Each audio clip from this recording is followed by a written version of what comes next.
Сіздер, мен атым Жұмабек Рамазанович Ташанов, медицина ғылымының кандидатымын.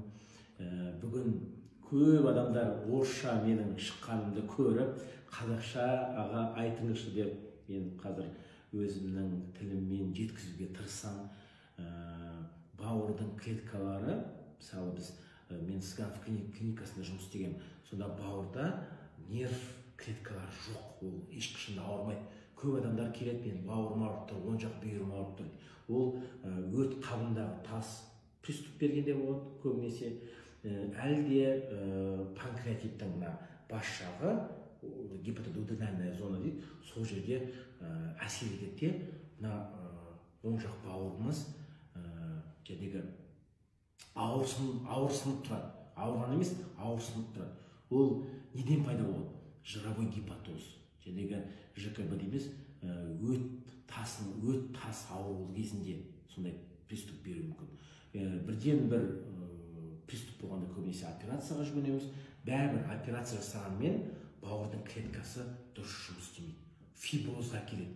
Фиброз көбінесе гепатит Б, С вирус келгенде, сол кезде біздің жақсы үлбіреп тұрған бауырдың клеткалары үлбіреген, ол дәнекер тканіне айналады. Дәнекер деген соединительная ткань, соған айналады екен. Вирустың ең жаманы сол бауырдың клеткасының ішіне кіріп алып, ДНК, РНК, РНК-ға қосылады да, ананы бұзады екен.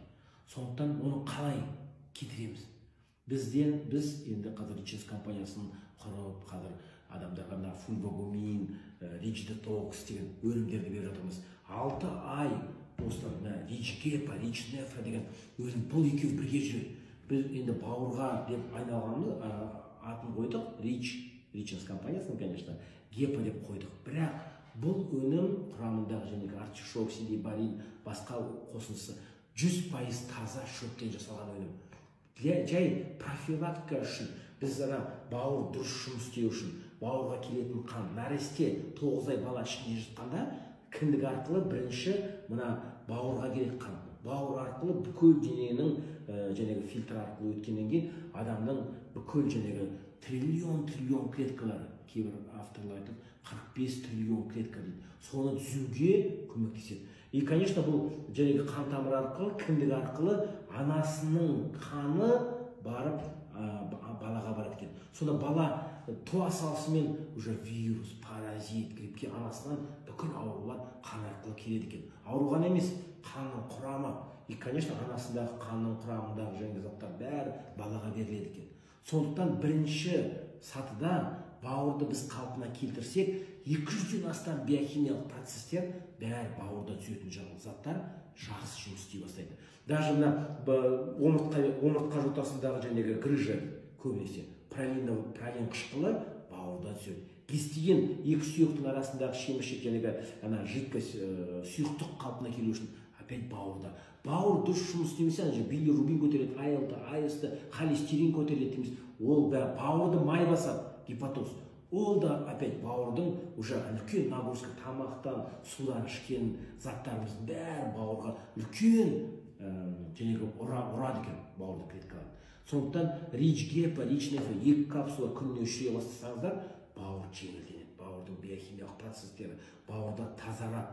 Біз дәрілер ішеміз ғой, эссенциалий, гептрал, тағы да қандай дәрілер, кальций береміз, желчегонный, урсасан, урсафальт деген көп шөптер бар. Шөптен жасалған или биохимиялық, химикаттан жасалған өнімдер бар бауырға деп сақтайтын. Сол 5-6 түрлі дәрілерден рич-гепа көмектеседі, сақтайды.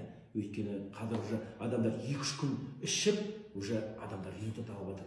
Ол асқазан асты безіне де әсер етеді. Бұл деген кишечная флора дейді, ішектің ішінде микробиот дейді, кишечниктің микробиотында қалпына келтіреді.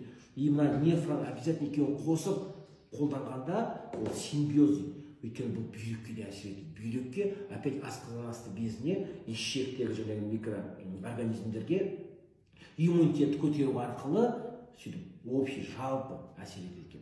Фульвогумин, рич-детокс, рич-гепа, рич-нефра қосып іштеңіздер, организмдегі 45 триллион дедім ғой, сол клеткаларды қалпына келтіреді екен. Жировой гепатоз, желчекаменная болезнь, өттің тас, неге пайда болады? Өйткені бауырымыз дұрыс жұмыс істемегеннен кейін жаман өт қабының ішіндегі тасты түзеді екен. Ал егер бауыр дұрыс жұмыс істесе, өйткені жировой гепатозда болмайды. Бір. Екіншіден вирус паразиттерді алады. Бауырдың клеткалары босағаннан кейін қан тамырлар системасы детокс арқылы ішінде құрамында кремний, спирулина, хлорелла, ол тамырларды босатып, бауырдың қан тасымалдауы дұрыс қалпына келтіреді. Фульвогуминовый комплекстің құрамындағы жәнегі 100-ден астам микро-макро элементтер, олардың бауырдың разрушенный клеткаларын тез қалпына келтіруге көмектеседі. То есть мынау комплекс, система бірге жүретін 3 ай, 4 ай қолданыңыздаршы. Адамдар 2-3 күні уже қандай керемет результаттар, эффект алып жатыр. Бүйрек ауруларға, бүйрек тас аурулары кезінде, бүйректегі жәнегі бүйрек и репродуктивная система дейді. Ана ер адамдар, әйел адамдардағы жәнегі цистит келеді, 2-3 күн ішінде цистит келіп жатыр. Недержание мочи дейді, кіші дәрет жәнегі толық бармай опорожнение бұзылғанда, бала тапқан әйелдердің бәріне мынаны қолдану керек. Өйткені анатомия бұзылады ғой. Бала тапқан кезде анатомия қалпына келу өте үлкен сұрақ.